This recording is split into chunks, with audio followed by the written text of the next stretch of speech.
In this chapter, chapter 31, we're going to look at the other three elements of your shape.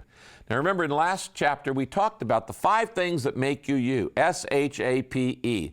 First, spiritual gift. What am I gifted to do? H is heart. What do I love to do? What's my passion?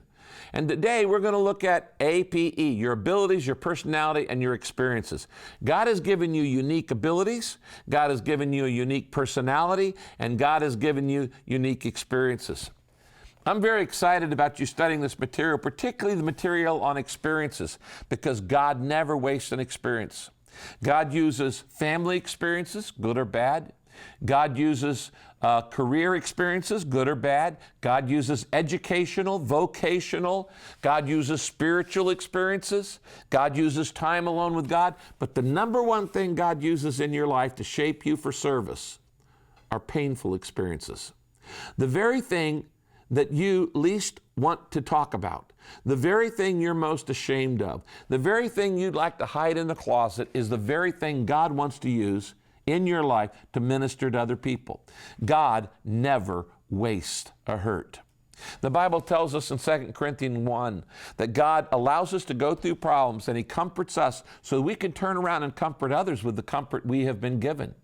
Who could better help an alcoholic than somebody who struggled with alcoholism? Who could better help the parents of a Down syndrome child than somebody who's had a Down syndrome child? Who could better help somebody going through the pain of a divorce than someone who's been through the pain of a divorce? Who could better help parents whose son or daughter is on drugs than somebody who had a son or daughter on drugs? If you will be honest to God about the pain in your life, if you will be honest with yourself about the pain in your life, and if you will be willing to share that pain with others, God will use you in ways you cannot imagine. You see, we often think that we're going to help people primarily through our strengths, but actually we help people through our weaknesses. You see, if I were to sit here today and tell you, hey, I'm good at these things, this, and this, I'm really good at this, you'd go, well, whoop-de-doo for you. You're good at it and I'm not. That's no encouragement to you at all. But if I sit down and I start telling you about, in the first 2 years of my marriage to Kay, our problems were so painful, we'd be divorced today if we hadn't got Christian marriage counseling. And you go, oh, wait a minute. How long have you been married? 35 years?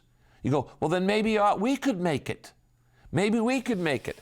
And if I tell you about the problems in my life and the difficulties, you go, oh, well, if God uses Rick in spite of his difficulties and his trials and his weaknesses, maybe God can use me. The very thing that you don't want anybody to know about is the very thing God will use to help other people.